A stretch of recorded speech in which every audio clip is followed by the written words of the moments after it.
I actually look forward to getting some additional feedback from you on, and if you want an extra card to take with you to put up on your door or your bulletin board or something, let us know. If you'd like a full-blown poster or something like that, let us know. I think we can accommodate that as well. So, back in the day, we had this thing called Program for Excellence in Teaching. How many remember PET? Yep. All the older people in the room remember PET. All of the younger people in the room have no clue. We had a Program for Excellence in Teaching. It was housed in the beautiful historic Conley House.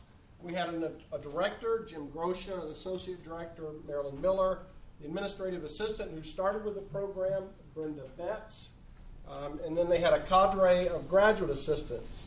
They ran the Teaching Renewal Conference. They really spent quite a bit of time working on teaching portfolios and philosophies, worked on peer review of teaching and teaching retreats. Okay? We had a very robust, vibrant program for excellence in teaching. In 2007, as Julie indicated, I moved from a sane world to a world that I wasn't really prepared to move into, and I assumed responsibility for the program of excellence in teaching. And when I assumed responsibility for it in 2007, it was in the basement of London Hall. It had a half-time FTE director who informed me that he was leaving for a position in the system. We had the same administrative assistant. We had graduate assistants. There were 3 of them who indicated that they were graduating and leaving the university. They were still doing the Teaching Renewal Conference and some of this, but obviously with the pullback in personnel, they weren't doing nearly as much as they had been. So in the spring of 2008, in the basement of London Hall, I had an administrative assistant and less than $65,000 in open rate.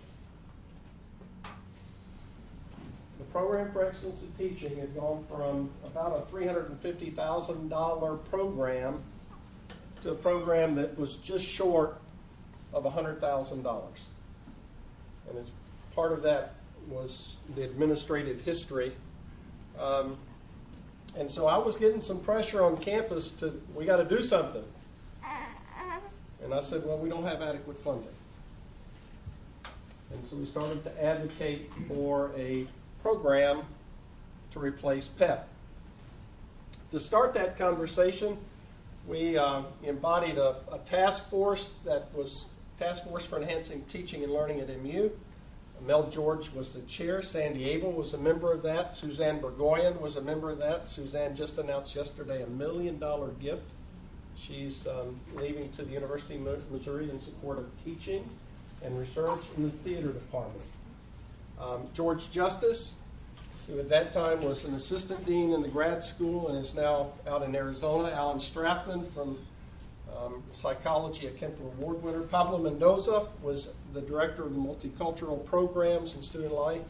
Paul Vaughn, who was my boss over in the College of Ag, Food, and Natural Resources before I left to go to the provost office. And Robin Walker, who at that time was working for me in the Student Success Center, and she served as the administrative support person to try to help them work things out. This group conducted analysis of faculty, staff, and student suggestions for what we can do to improve teaching and learning, deliver a comprehensive report and some strategic recommendations, and in gathering data and writing the report, they focused on students first, their learning central. So they went through a series of questions, and this is what they learned. The first thing in the report that came to me, the campus culture to support teaching and learning is broken. And this is my first year as Vice Provost for Undergraduate Studies, and this is the message. Campus climate and public messages do not support student learning and the teaching that it enables. A reward structure for effective teaching that advances student learning is lacking. Does this sound familiar to anyone in the room? 2008. The universal perception is that the only things that really count for promotion and tenure are refereed publications and grant dollars. Okay. Furthermore, teachers want to have contact and discussion with colleagues. Well, about the same time, we had this organization on campus called College Circles. You familiar with that? And colleague circles was a formal way, really, of trying to accomplish that, bringing new faculty together and spending time with more experienced faculty over dinner. And we were actually funding the dinners. And about the same time, we had a change in leadership at the system level. President Gary Forsey, and Dr. Forsey came in, and because of the financial sort of constraints we were having, he laid down some very strict guidelines on how we were and were not to spend money. And one of the you will not spend money on is what we affectionately refer to as feeding ourselves. So if we just went to lunch, the university couldn't buy us lunch. Okay? So the colleague circles got unplugged at about the same time. We need specific help for dealing with practical issues in teaching and learning. The current support systems are appreciated, but they're not very well connected and not synergistic. Recommendations. A change in the campus climate must be achieved, making MU both in its internal reality and in the face that it presents a place in which teaching and learning are centrally important. How does that sound? That's why you're here, because I think most of you think that that's important and you would agree with that, right? Utilize MU's teaching resources and form something of a teaching academy. Well, it's hard to do that unless you really have an organization under it that supports it. And then the Vice Provost for Undergraduate Studies should explore the possibility of raising private donations. Actually, the Provost Office doesn't have a development officer. And as a result, we really don't have any true access to fundraising and fund development. Long-term goals.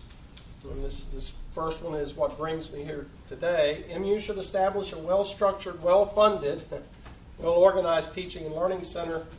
The campus needs a visible place where people go.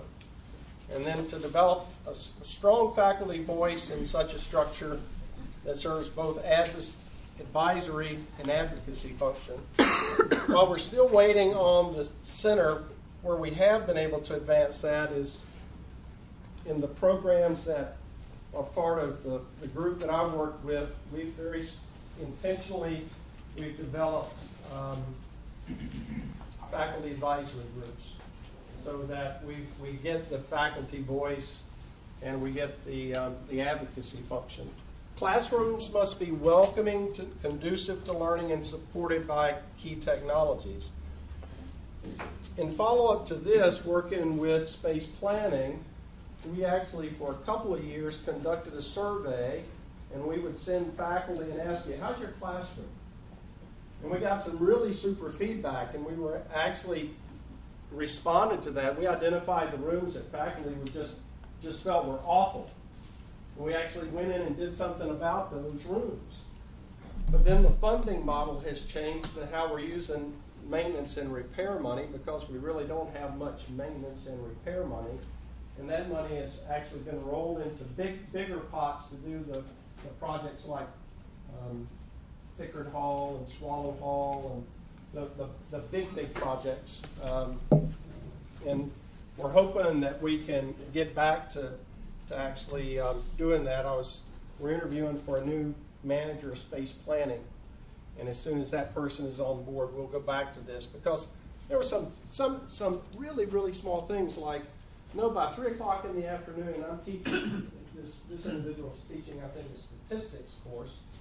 And by Friday, the whiteboard was so greasy from all the marks and erase, it was really hard for them to write. Well, we just get the custodial staff to clean the whiteboard one more time a week, problem solved. Pretty simple stuff. Some things that doesn't take a lot of money to do to change. We need to get back to asking that question. They identified some cynicism about MU's general education. And so we did, in fact, work with Faculty Council to do a review of our general education architecture.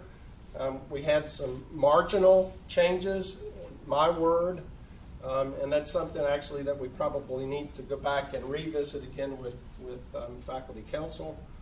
And then finally, to develop some process for faculty development, some intentional programs to help faculty recognizing that there needs to be a continuum of things, right? New faculty, what do we do for them? Faculty preparing in the 3-year, what do we do for them? Faculty preparing for promotion and tenure, what are we doing for them? And all the way up until it's their last semester, and what are we doing to help those faculty think about transitioning all of their content and their courses and moving it so that it's not lost the day they retire and move to Florida or Arizona or wherever you're going to go, Joe. Looking ahead, develop and implement a plan to support teaching excellence, develop a plan related to student success, and development and implement a plan to improve strategic communication. Because if you remember, one of the first criticisms was that our message was broken. So we created Endeavors. You familiar with the Endeavors magazine? When you get back to your office, just go to the home page and Google in Endeavors. We started a magazine to parallel Illuminations. So Endeavors focuses entirely on undergraduate teaching and learning. Student stories, faculty stories, trying to do the best job we can of raising the visibility of teaching and learning. So, evaluating teaching and learning, we established a teaching evaluation task force. I'm going to touch on that. Develop a teaching and learning center. One of the other recommendations from Mel's task force was to continue that teaching renewal conference, which we morphed into the celebration of teaching excellence. How many of you have been to that? Excellent. Hope you'll be back again this year. And then we initiated the Commission for Student Success. We're implementing Starfish and Early Alert and addressing our student success piece. So, one of the conundrums we had was we want to improve teaching. Well, how do you do that? What feedback do you collect so that you know where you work and what do you work on and how do we assess that? And the forms that we were using at that time were forms that were developed by the Program for Excellence in Teaching, PET, and they were over 20 years old. And they were developed as a formative assessment, not a summative assessment, and yet we were using them for promotion and tenure and annual review. And so we worked again with faculty council, established a group, a task force. That task force identified 4 key constructs that we should evaluate when we evaluate teaching. Graduate, undergraduate, online, face-to-face. Course content, the learning environment, how well we do in delivering the content within the learning environment, and then our assessment practices. Okay? So we turned this over to the Assessment Resource Center, an auxiliary of the College of Education, and they began to gather information. They sent 1,445 surveys to faculty. We had almost a 40% response rate. Faculty said, ask students if they're learning, if they're actively participating, if they see the information is relevant, and if the course content introduced new ideas. Help them realize that they're responsible for their learning, and learning involves more than facts. Okay? Must have been important for us to get 40% response rate from our faculty. They cared. We sent it to 145 administrators because eventually this material is going to get to their desk as part of annual review processes and helping faculty improve. Again, 49% response rate, 45 deans, associate deans, 109 department chairs. Student survey, 3,800 surveys sent, 66% response rate. And so the Assessment Resource Center took all of this information and developed the new forms. And you should all be using the new form. Is that right? This means yes, this means no, this means... because we went from 12 forms the one form.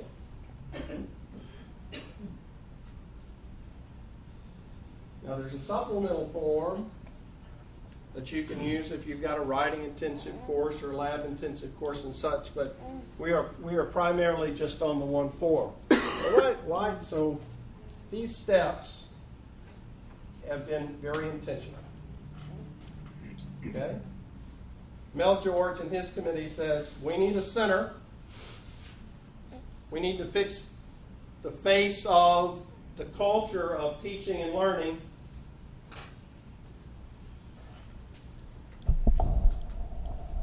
Okay, so what would the teaching and learning center work on?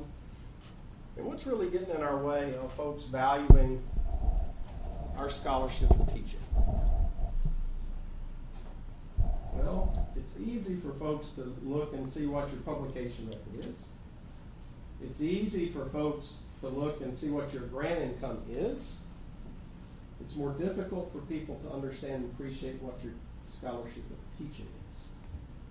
And so this effort was really designed to try to help us address the assessment process and hopefully move it to a level that is a little more credible, if you will. So a single form, key constructs. There are some pieces that allow us to look at beyond just the key constructs with a supplemental form. They're also capturing all the student comments and collapsing those and sending them back to us. Okay? So, I can look back to the process. Evaluate teaching and learning. Teaching evaluation task force check. We're done. Improve teaching and learning. Develop a teaching and learning center. Celebrate teaching excellence. We're doing this. Still haven't gotten there yet, have we? So in the strategic plan 2020, 3.6, create a teaching and learning center for excellence that will nurture high quality teaching by sponsoring workshops, teaching conference, peer review, faculty development. It was assigned to my office. This was a big step for us, wasn't it, Dr. Schmidt? It was equivalent to mating elephants. I don't even know what that means, but it sounds just high level noise, and it took 2 years to see the results. But the fact that we got this in there was a really positive step. But it was in a strategic plan with a lot of competing priorities. So how do we justify the cost given the limited resources and competing priorities that our campus faces? So when I step and say we need $500,000 to fund the Center for Teaching and Learning Excellence, it's reasonable that someone say, but we could hire 3 faculty for that. Or we could provide $500,000 of need-based scholarships to support students who can't come to MU for that. Or this will help us with that classroom renovation because we recognize we have $500 million, let me say it again, $500 million in deferred maintenance in our fiscal plan on our campus. And Jim, you want to spend $500,000. How? Are you crazy?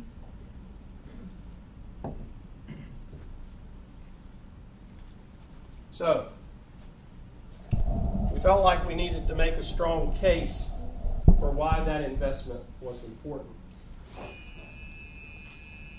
Dr. Anna Ball from Ag Education and Leadership, Jenny Hart from Educational Leadership Policy Analysis, Tracy Kitchell, also from Ag Ed and Leadership, were co-investigators in a project identifying faculty needs for teaching and advising both at the graduate and the undergraduate level. This piece was designed to help us be able to demonstrate through a scholarly research process what the needs were, why they were important for us to address them. This was a project that was co-sponsored by my office and George Justice when he was still here as Dean of the Grad School. 4 questions. What are faculty doing? how well are they doing it? How important do they think it is? And how important do they think the institution values it? Okay? How important do we think what we're doing is, and how important does MU think what it is? They used a weighted means score here. And this report is available, the whole report's available to you. What they're doing, developing a course, they're doing it a lot. It's really important, but the campus values it less than as a faculty. And in fact, throughout this entire report, everything that faculty do, when they rank it on their importance, they rank the institutionals valuing it lower than the value they placed on it. You with me? Now this was actually pretty discouraging. This speaks back to, this confirms, if you will, that notion that Mel and his committee said about the culture of teaching is just broken. Actually, I would, at one level, I would say our spirit for teaching is broken. When you don't think the organization you work for values what you do, we're broken. Okay?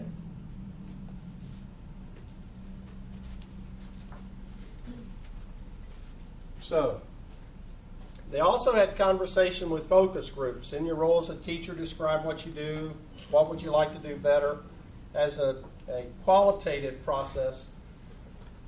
And again, we got back to, we don't value teaching, we value research. Their recommendations, conversations occur about specifically reviewing and revisiting the reward system on campus to emphasize a more complete picture of all the faculty roles, provide credit for strengths in regard to teaching. Faculty development efforts focus less on specific teaching tips and more on finding ways to transform the culture. These were the recommendations from Anna, Jenny, and Tracy. So far, do you understand the steps we've taken since 2007? You with me? I'm taking you on a journey it's been 7 years. Scholarship of teaching. How about that? You walked in right at the right time, didn't you? Part of it, too, is this notion of the scholarship of teaching. And how do we value it? So we had a teaching scholarship task force. Mira, John, Judy, Katesh, Peter, Judith. You recognize these names are people that have achieved significant success either as a curator teaching professor or curator's professor. And they looked at questions of defining teaching scholarship and scholarly teaching, developed guidelines for establishing criteria to use in evaluating teaching scholarship, annual faculty reviews, and in the P&T process. We had these forms, and we really hadn't had a conversation about how we're going to use it, how to summarize it, how to present it, develop recommendations for how we conduct peer evaluations. And then we had this guy show up. And last May, I think he almost knocked everyone out of their seats in Jesse Auditorium at the Celebration of Teaching when he announced that he'd request a plan be developed for the Center for Teaching Excellence. It's the first public statement made by a campus administrator above a vice provost. And we celebrated. We left Jesse Auditorium. We went out and had glasses of wine. We did. Of course, it was for the author's reception, but we went out and celebrated anyway. We're getting closer. So I asked again the Assessment Resource Center to come in and say, okay, we need to reach back to our faculty and our administrators to really finalize the case and the direction for Center for Teaching and Learning Excellence. They sent 125 surveys to administrators. We had a 60% response rate from administrators about a teaching and learning center. Faculty, we sent it to 1,182, 531 responses that were fully complete for 45%. Is it important? It remains important. It remains important. Let's see. We got 30% response from full professors, 37% response from associates, and 34% from assistant professors. It's important all across the range of the career scale. Okay. So now I'm going to give you results of what we've learned, but before I do that, I gave you a postcard. Remember? Would you, for me, identify what are the top 5 topics you think a Center for Teaching needs to focus on? And what are the top 5 ways we should address those topics? Just jot them down real quick. And if you're comfortable in sharing those cards with me, I'd really appreciate having them. And if you're a graduate student or postdoc, that's the one group we really didn't capture specific information for. And we're concerned about making sure that we meet the needs of our graduate students as well. So you could point, who needs a card? Anybody need a card? I need a pen. You need a pen. I have a pen. Got Yeah, it's a gift. You need a card?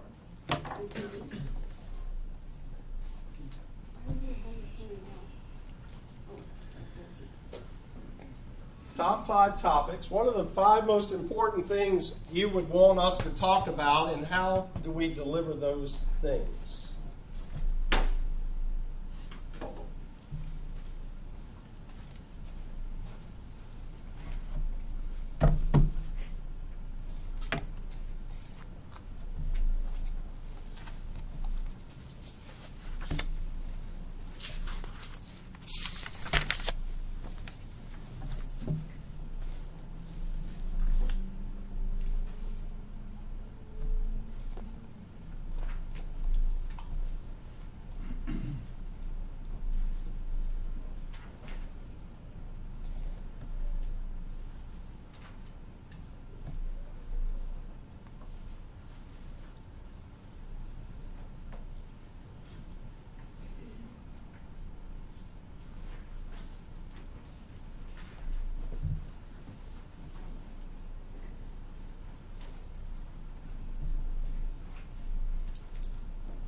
He was much better behaved for me than he's been for now. I just want to point it out. We've noticed.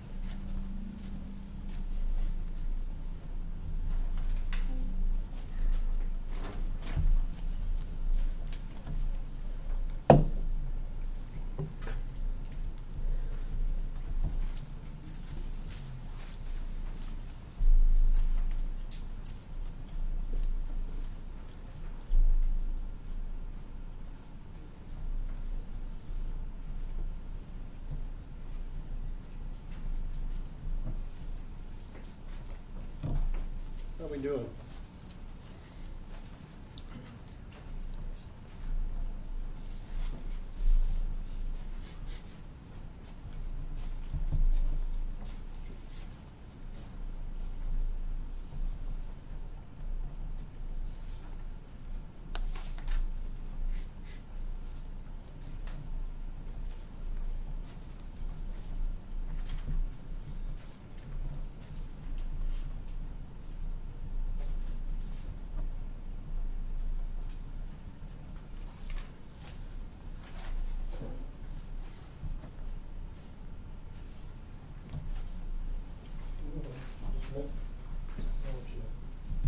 Cross-talk of this.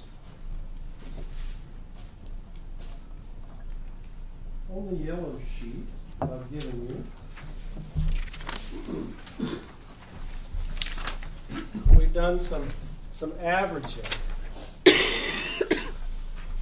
So on page 13 at the bottom, it's table 10, agreement on programs that should be offered. This ranks administrators or aligns administrators' rank with faculty, and they're ranked in the order that faculty placed importance. Both faculty and administrators felt that excellence in teaching workshops, they agreed. Early career faculty development, they agreed. Graduate teaching assistant orientation and training, they agreed.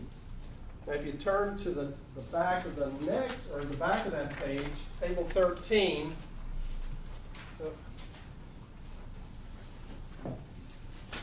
they identify the topics.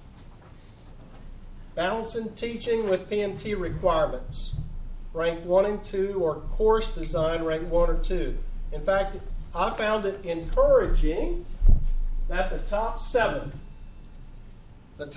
on this list are exactly the same between administrators and faculty. They're just in a slightly different order. What that means is that we will have administrative support for the programs that address the topics that the faculty have identified are important. And without administrative support, this vote doesn't leave a dot. You with me? Now, Faculty Council has endorsed the center. Graduate Faculty Senate endorsed the center. Dean's Council endorsed the center. It is now in our MU Strategic Operating Plan at 2.5.7. And just looking at the preliminary report from our Higher Learning Commission review team, it also recommends that we develop a center. We're one of 3 public AAU universities that does not have one. We have support. It aligns with missions. Does this do a good job of aligning with the things that you think are important?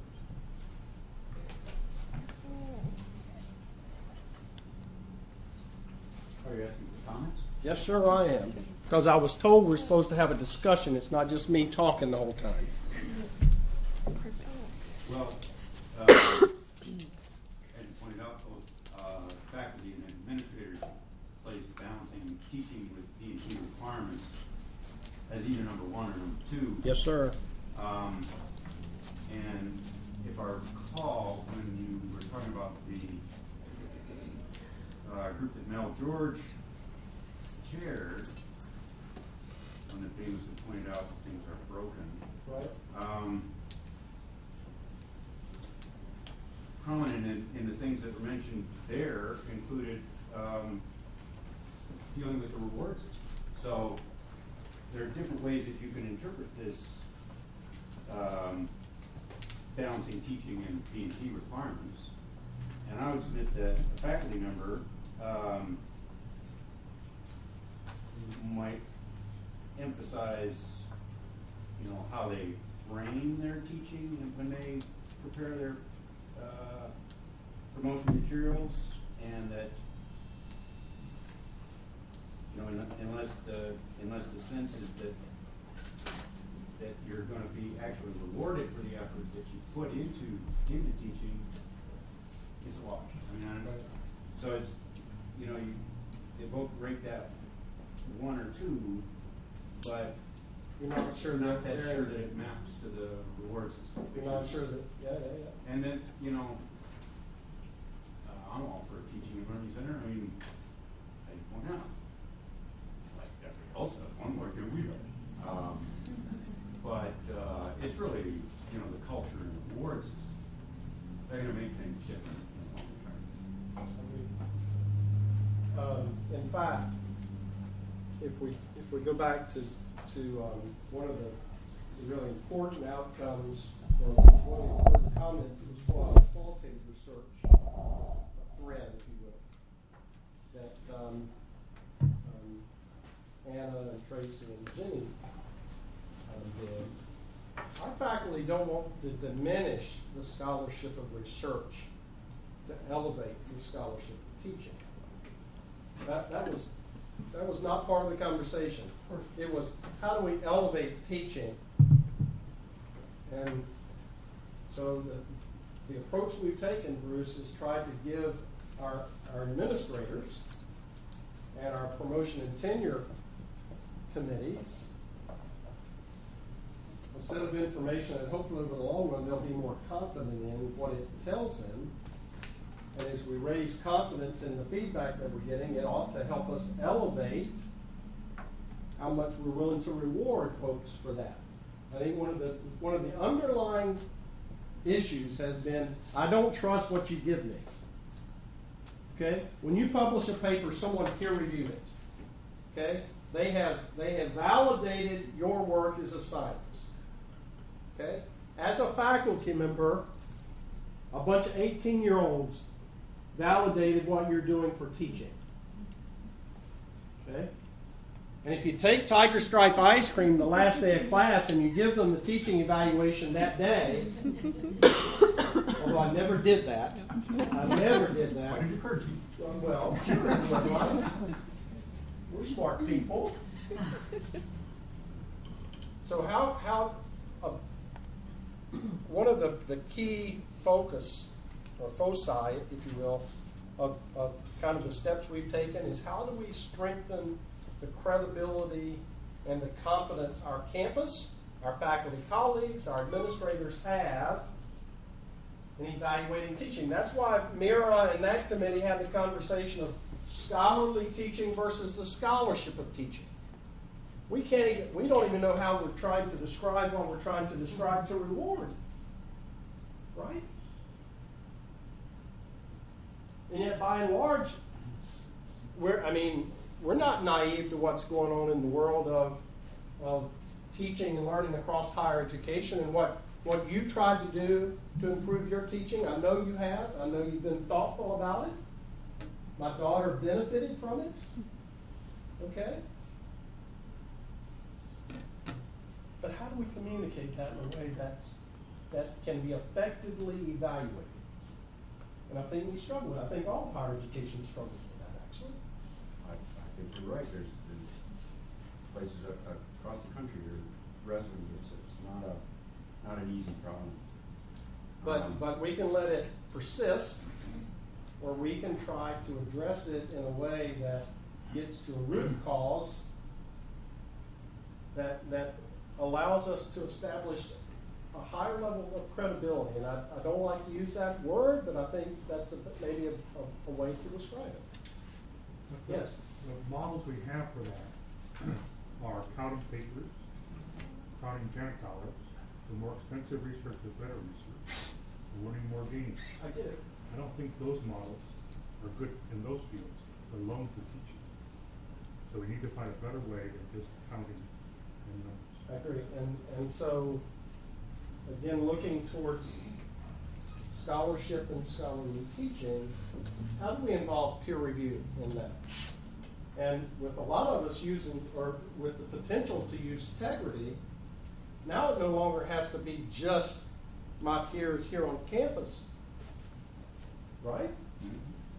I can make my portfolio, including digital examples of my work as an instructor available to people well beyond the boundaries of the campus and the boundaries of the state.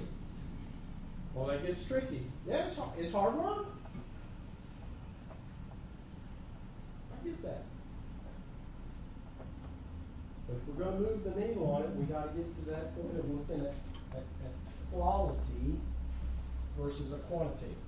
Absolutely. Dr. Smith's got something burning, but I'm going to go to Beth because she raised her hand. She's smarter. Yeah. So we've discussed the scholarship of teaching. I thought on the survey it included that, but I don't see it in the results. Am I misremembering or? No, I actually don't remember the full survey and all of the factors. I think if we get to the P&T process, that's where you could unpack scholarly teaching versus the scholarship teaching, right? And how do we evaluate those two things as part of that P&T process? And that's how I've interpreted where I place it. Does that sound reasonable? To some extent, but I think there's instructors, such as our graduate students, who aren't necessarily going to be interested in P&T. Sure. But they are going to want potentially to assess how they're doing in their classroom Sure. in a more formidable way for their future development. Right. Well, and that's one of the things. That's one of the things, without question, we would anticipate the Center for Teaching and Learning Excellence would serve graduate students, postdocs. If you're teaching at Mizzou, we want to be available and helpful. Okay, and that could include that. How do you put a teaching portfolio together? Well, as you said, a graduate student would really benefit from having that mentoring. That's more cost effective if someone out of the center does it than if you're doing it as a research scientist, right? Yes, ma'am. Well, I was going to say that one of the questions that you just were talking about or raising is about the evaluation of this teaching, and I'm hesitant to go here, but I'm going to say it anyhow, which is that we haven't been talking about student learning, but rather perceptions of teaching, right? So the evaluation is all about the student, how they perceive what they're learning, and even another faculty watching integrity video is that as well.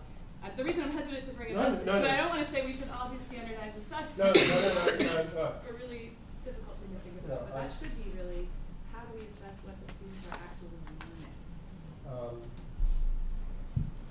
And so one of the issue, or one of the things on this list is course design. Okay? Well, course design should incorporate assessment. So that so not only do I design it, but I'm going to have evidence of the learning outcomes that design intended for me to achieve. And I'll be able to present evidence of those learning outcomes. Now, the one place that MU and perhaps higher education needs to go is we need to go beyond course design and really look at curriculum design, which is what the Higher Learning Commission is going to push us on, because I can redesign a course and my students can come out of there and they nailed it. And then the other 117 credit hours hasn't been touched in 20 years, and they muddle through that, and there's no intentional process of assessing across and through that curriculum. And that's real. I mean, I've challenged it. Our chancellor likes to say that our alums are the brand for this institution. They represent what we do here. Okay? Well, those graduates represent the curriculum, not the course, not an assembly of courses, but a thoughtful, intentional curriculum. And ultimately, I would hope that this center could help us move from we're going to help with these individual courses and instead create a very intentional process of helping faculty in the department move up and through that curriculum, which includes those assessments. Because if they learn what they need to learn in 11 animal science 2165 in my 5 weeks, they get it, okay? The real key is, do they get it the next semester when they ask them to apply it? Do they get it the next semester when they ask them to apply it? And to be quite frank, we have no way of being able to assess that at all. And yet that's the whole basis of what they accumulate that, right? And it's not just knowledge, it's their analytical skills. It's the gen ed stuff that we've squished down into 42 hours in their freshman and sophomore years. Analytical thinking is a general learning outcome our campus wants to achieve. They're going to get that in 42 hours out of freshman English and college algebra? And the U.S. state constitution? I don't think so. I'd be happy if they got thinking of any sort. Well, but we need to establish very intentional, and you know, we can do it in one course, and we can do it really, really well, and we do it in a lot of courses. But it needs to be connected. I know I'm preaching to the choir here because I've got so many educators in the room. You get curriculum. Okay, you understand that. But right now we don't have a great deal of that put together. Yes, sir. Part of the thinking I have is that when I'm teaching, I want to help the student. When I'm assessing and evaluating, very different things. So it's like being a doctor, and the patient wants to know whether they actually know. The patient can't tell you that they're having trouble because they're perfectly great. And that kind of tension, I think, is a big problem. We can't really help the students if we focus way too much on assessment and not helping each student in personalized education for them themselves, like we do with our healthcare to some degree. And I think that's the tension I find as well. Interesting. Well, and as we've looked at the celebration for teaching for this May, that's one of the topics that our colleagues are putting on their assessment. Help me with assessment. But I'm saying, if you focus on assessment, I don't know how to do that without scaring the student to telling me where their problem is. You bet. Assessment means they're trying to fool me, but they're helping they really are. They don't want to pay the higher insurance rates. Gotcha. Come in May, we'll tell you. Okay. There you go. Right. So I have a modest proposal. Yes, sir. Some months ago, maybe a year ago, the chancellor announced there was this 2% pot of money that people could get rewards based on merit. Correct. How much of that pot of money was based on teaching effort? No, and was allocated. So here's my second point, Sure. okay? Yeah. Which is, what would happen if there were a policy that when you went up for your raise, 40% of, if you were typical 40, 40, 20, 40% was determined on your research activity, 40% on your teaching, 20%, and you had to show ways in which you had developed your teaching in order to get that 40%. People would be there in a minute. The first principle of management is what gets rewarded gets done, and around the University of Missouri, damn little gets rewarded. well, and so the 2% reallocation will be used to fund the strategic operating plan. Okay, but now the faculty compensation pack. Let me just say that I have advocated among the provost staff in a very similar vein that you just took the conversation. And I will say that it's gained some traction. And it will be interesting to see with our new provost what additional traction that conversation gets. Because our new provost gets the teaching and learning piece of what we do. There's no question about it. But you're exactly right. If it's important, we invest in it. If it's not important, you don't see any benefit from it. You're exactly right. What else was I expected to do? You're great. We've taken up the sheets. It's 5 minutes to 1. The last slide I had. Naturally. Let me say that while this last 7 years we've not gotten to a center, let me say we've made significant progress in very, very important ways. And significant progress that I think the campus can continue to build on to get to other places that we need to get to. right? Do we do teaching and learning here well? We do. We absolutely do. Do we care about it? We absolutely will. We absolutely do. We've got a Cherry Award winner. We've got 3 Ernest Boyer Award winners on our campus. We're the only place that's won it more than twice in the world. We won it 3 times. Our faculty really do care about this teaching thing, and they demonstrate it every day. We just need to find a better way to support it, in a more effective, intentional, whatever way. Absolutely. That's great. Am I done? You're good. Anything else? We got to draw for a book. Yeah. We got to draw for a book.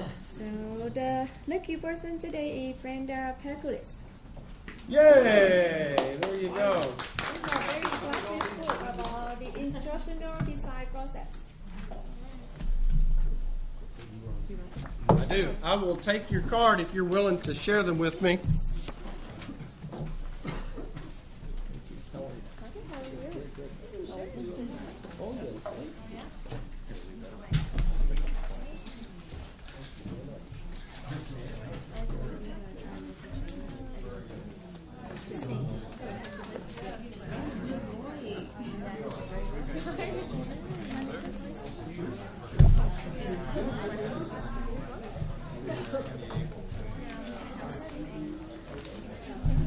Marcel, I have a question for you, if you know. If not, I'm just going to...